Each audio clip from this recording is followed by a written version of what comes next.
ପଣା ସଂକ୍ରାନ୍ତିରେ ବିରାଟ ଚମତ୍କାର। ମା କାଳୀଙ୍କ ଦଣ୍ଡଯାତ୍ରା ଚାଲିଥିବା ବେଳେ ଘଟିଲା ବିରାଟ ଅଘଟଣ। ଜୀବନ ପାଇଛି ଆଜି ମରିଯାଇଥିବା ଶିଶୁ। ସବୁ ଭକ୍ତ ଦେଖି ଆଶ୍ଚର୍ଯ୍ୟ। ଏମିତି ଅଦ୍ଭୁତ ଘଟଣା ଆଗରୁ କେବେ ଘଟିନଥିଲା। ଘଟଣାଟି ଆରମ୍ଭ କରିବା ପୂର୍ବରୁ ଯଦି ଆପଣମାନେ ମା କାଳୀଙ୍କୁ ଭକ୍ତି କରନ୍ତି ତାହେଲେ କମେଣ୍ଟ ବକ୍ସରେ ଜୟ ମା କାଳୀ ବୋଲି ଲେଖିଦିଅନ୍ତୁ। ପୁରୀ ଜିଲ୍ଲା ହେମନ୍ତପୁରରେ ରଘୁ ବାରିକ ରହୁଥିଲେ। ରଘୁବାବୁଙ୍କ ପରିବାର କହିଲେ ତାଙ୍କ ଧର୍ମପତ୍ନୀ ସୀତା ବାରିକଙ୍କ ଛଡ଼ା ତାଙ୍କର ଆଉ କେହି ନାହାନ୍ତି। ବାହାଘରର 14 ବର୍ଷ ବିତି ଯାଇଥିଲେ ବି ସୀତା ମ୍ୟାଡ଼ାମ ମା ହେବାର ସେ ସୌଭାଗ୍ୟ ଟିକକ ପାଇପାରିନାହାନ୍ତି। ଏଇଥିପାଇଁ 12 ଲୋକ ତାଙ୍କୁ ଦେଖେଇ ସେଖେଇ ବହୁତ କଥା କହନ୍ତି। ସୀତା ମ୍ୟାଡ଼ାମ କିନ୍ତୁ ସବୁ ସହିଯାଆନ୍ତି ଆଉ ଲୁଚି ଲୁଚି ଏକୁଟିଆ କାନ୍ଦନ୍ତି। ଦୁଃଖ ଶୁଣିବାକୁ ବି ପାଖରେ କେହି ନାହାନ୍ତି। ପଣା ସଂକ୍ରାନ୍ତିରେ ପାଖ ଗାଁରେ ଦଣ୍ଡଯାତ୍ରା ବହୁତ ଧୁମଧାମରେ ହୁଏ। ଗାଁର ସୀତା ମାଉସୀ ବୋଲି ଗୋଟେ ଲୋକ ଥିଲା। ସେ ଆସି ସୀତା ମ୍ୟାଡ଼ାମକୁ କହିଲା, ଆରେ ମା ସୀତା, ତୋର ପରା ପିଲା ଛୁଆ ହଉନି ବୋଲି ତୁ ସବୁବେଳେ ମନ ଦୁଃଖ କରୁଛୁ। ପାଖ ଗାଁରେ ପଣା ସଂକ୍ରାନ୍ତିରେ ଦଣ୍ଡଯାତ୍ରା ହଉଛି। ତୁ ଯାଇ ନିଷ୍ଠାର ସହିତ ସେଠି ନିଆଁ ପାଟୁଆରେ ଯଦି ଚାଲନ୍ତୁ ତାହେଲେ ମା କାଳୀ ନିଶ୍ଚିନ୍ତ ତୋର ଡାକ ଶୁଣନ୍ତେ ଆଉ ତୋ କୋଳରେ ଗୋଟେ ସନ୍ତାନଟିଏ ଦିଅନ୍ତେ। ମାଉସୀ ମୁହଁରୁ ଏମିତି କଥା ଶୁଣି ସୀତା ମ୍ୟାଡ଼ାମ ବହୁତ ଖୁସି ହେଇଗଲେ। ଆଉ ସେ ପଣା ସଂକ୍ରାନ୍ତିରେ ଦଣ୍ଡଯାତ୍ରାରେ ମାଙ୍କ ପୂଜା କରିବେ ବୋଲି ନିଷ୍ଠାର ସହିତ ନିର୍ଜଳ ଉପବାସ କରି ମା ମଙ୍ଗଳାଙ୍କ ପୂଜାର୍ଚ୍ଚନା କଲେ। ଠିକ୍ ତା ପର ବର୍ଷ ଏଇ ପଣା ସଂକ୍ରାନ୍ତି ପୂର୍ବ ଦିନ ତାଙ୍କ କୋଳରେ ଗୋଟେ ପୁତ୍ର ସନ୍ତାନ ଜନ୍ମ ହେଲା। ପୁଅକୁ ଦେଖି ସୀତା ମ୍ୟାଡ଼ାମ ଆଉ ରଘୁବାବୁଙ୍କ ଖୁସି କହିଲେ ନ ସରେ।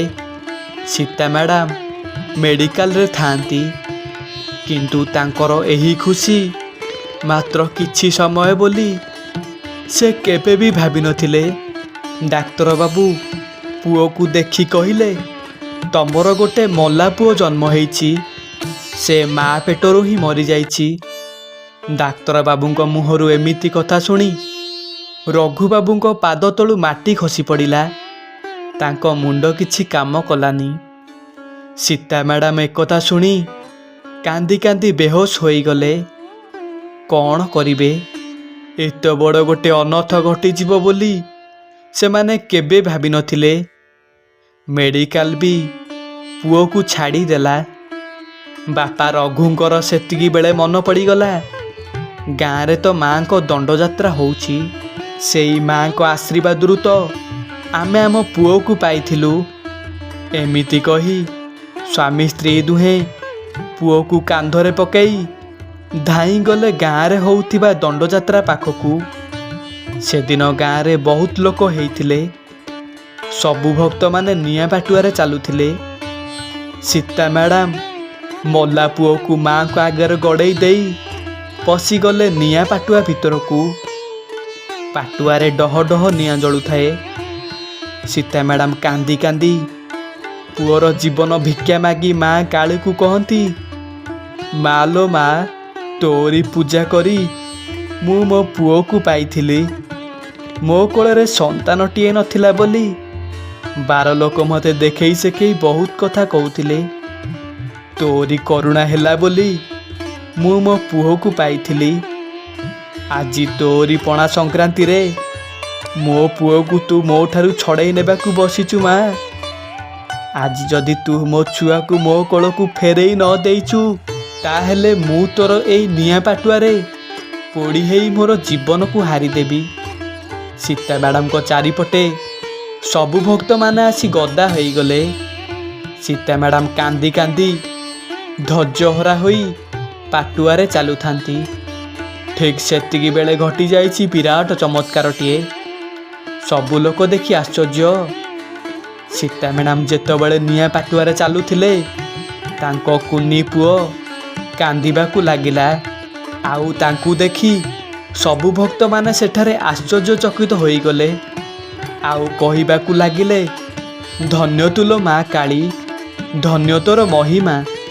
ତାପରେ ସୀତା ମ୍ୟାଡ଼ାମ ପୁଅକୁ ଆଣି ମାଆଙ୍କ ପାଖରେ ଭୋଗରାଗ କରି ଘରକୁ ଆସିଲେ। ସେବେଠୁ ପ୍ରତ୍ୟେକ ବର୍ଷ ପଣା ସଂକ୍ରାନ୍ତିରେ ସୀତା ମ୍ୟାଡ଼ାମ ନିଷ୍ଠାର ସହିତ ପାଟୁଆରେ ଚାଲନ୍ତି। ସୀତା ମ୍ୟାଡ଼ାମଙ୍କ ଜୀବନରେ ଘଟି ଯାଇଥିବା ସତ୍ୟ ଘଟଣାଟିଏ ଭଲ ଲାଗିଥିଲେ କମେଣ୍ଟ ବକ୍ସରେ ଜୟ ମା କାଳୀ ଲେଖିଦିଅନ୍ତୁ।